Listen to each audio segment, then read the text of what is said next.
الحمد لله رب العالمين والصلاة والسلام على رسوله الكريم أما بعد فأعوذ بالله من الشيطان الرجيم بسم الله الرحمن الرحيم قل هو الله أحد صدق اللہ العظیم۔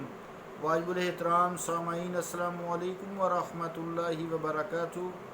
آیت کریمہ جو تلاوت کرنے کی سعادت ہوئی اس کا ترجمہ یوں ہے، فرما دیجئے کہ اللہ ایک ہے۔ اللہ کا قول سچا ہے جو بڑی ہی عظمت والا ہے۔ آئیے عزیزان گرامی قدر، وحد دین اور دعوی توحید اس ٹاپک پہ گفتگو کرتے ہیں۔ حضرت نصیر الدین نصیر رحمۃ اللہ علیہ کے حوالے سے فرماتے ہیں کہ توحید باری کا زبان سے اقرار اور پھر دل سے اس کی تصدیق کرنا بلا شبہ ایمان کی اساسی شرط ہے، بنیادی شرط ہے۔ اسی طرح توحید کے حقیقی مفہوم سے ناآشنا ذہنوں کو آشنا کرنا یقیناً ایک عظیم دینی خدمت اور تبلیغ اسلام کا فریضہ اولین ہے، کیونکہ یہ سنت الہی ہے اور پھر سنت انبیاء ہے اور پھر سنت اولیاء امت بھی ہے۔ مگر اس بات کا افسوس ہوتا ہے کہ آج کل مبلغین غیر اسلامی ممالک میں اس قدر سرگرم تبلیغ نہیں جس قدر وہ اسلامی ممالک کے سادہ لو عوام کے سر پر سوار نظر آتے ہیں۔ تاریخ گواہ ہے کہ اولیاء امت نے غیر مسلم اقوام کو جس حسن اخلاق اور حسن کردار سے دین حق کا پرستار بنایا اور انہیں مفہوم توحید سے آگاہ کیا، اس کی نظیر اس فتویٰ بازی کے فتنہ انگیز دور میں نہیں ملتی۔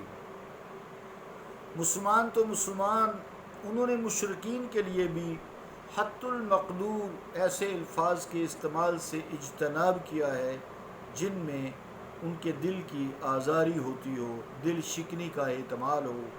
یہی وجہ ہے کہ تاریخ اسلام کے اوراق میں اولیاء امت کی اس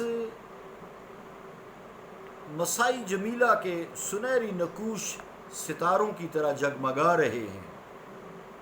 بر صغیر میں ہی دیکھیں حضرت معین الدین چشتی اجمیری رحمۃ اللہ علیہ کس قدر تبلیغ کی ہندوؤں کو اور کتنے ان کے پرستار ہو کر کلمہ توحید سے آشنا ہوئے۔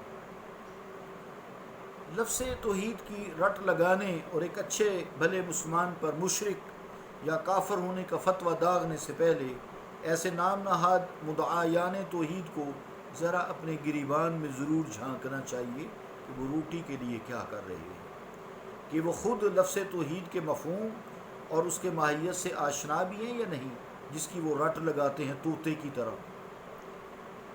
مناسب معلوم یہی ہوتا ہے کہ ہم کچھ دیر لفظ توحید کو زیر بحث کریں، پھر یہ ہم سمجھنے کی کوشش کریں کہ یہ کس زبان کا لفظ ہے، اس کے لغوی معنی کیا ہوتے ہیں اور اس کے کون سے معنی توحید خالص کے قریب تر ہیں۔ آئیے کوشش کرتے ہیں نصیر الدین شاہ صاحب کے فیض سے۔ توحید عربی زبان کا لفظ ہے اور باب تفعیل کا مصدر ہے اور اس کے معنی ایک کرنا کے ہیں۔ توحید کے معنی ایک کرنا کے ہیں۔ اب دیکھنا یہ ہے کہ کیا مدعیان توحید نے خدا کو ایک کیا ہے؟ کیا پہلے خدا ایک نہیں تھا اس سے پہلے؟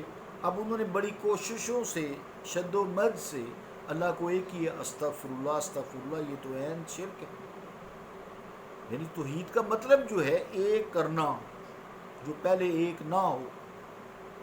الحمدللہ مفہوم توحید پر ہمارا ایمان ہے، یہ ایمان کی بنیادی شرط ہے اور توحید ہی اساس اسلام ہے، اسلام کی بنیاد ہے۔ مگر معنی سمجھے بغیر توحید کی رٹ لگائے رکھنا، اس سے کیا فائدہ؟ لفظ توحید کا مادہ اشتقاق وحدت سے ہے، وحدت جس سے واحد مشتق ہے نکلا ہے، اور اس کے معنی ایک کے ہوتے ہیں، ایک کے ہوتے ہیں، وحدت۔ علم العادات اور ریاضی دانوں کے مطابق واحد، جیسا کہ کل بھی بتایا تھا، نصف الاثنین کو کہتے ہیں، یعنی دو کے آدھے کو کہا جاتا ہے۔ اگر اس معنی میں سمجھا جائے، اگر واحد کے یہی معنی لیے جائیں تو پھر یہ بھی ہمیں تسلیم کرنا پڑے گا کہ نعوذ باللہ ثم نعوذ باللہ استغفر اللہ استغفر اللہ، خدا دو کا آدھا ہے، یہ تو عین شرک ہے۔ حالانکہ یہ معنی مفہوم توحید کے سراسر منافی ہیں، اور کوئی موحد یہ اعتقاد بھی نہیں رکھتا، ورنہ وہ تو کافر قرار پائے گا۔ ہم تو اسے کافر نہیں کہتے، لیکن اس کو مسلمانوں کو جو عقیدہ توحید ہے، اس توحید کا ہی پتہ نہیں ہے۔ اب انشاءاللہ اتنی میں نے آج تھوڑی سی تشریح کی ہے، اس کے بعد کل انشاءاللہ ہم واحد کی 3 قسمیں کریں گے، قل هو اللہ احد کے حوالے سے، اور جو اللہ تعالیٰ کی توحید ہے، اس کے علاوہ کوئی عبادت کے لائق نہیں، اس کی ذات و صفات میں کوئی شریک نہیں، اس جیسا بھی کوئی نہیں، اس کی مثال بھی کوئی نہیں، تو یہ انشاءاللہ ہم کریں گے۔ علم العادات کے حوالے سے واحد کی 3 جو اقسام ہیں اس کو شروع کریں گے۔ اس وقت تک اجازت دیجیے۔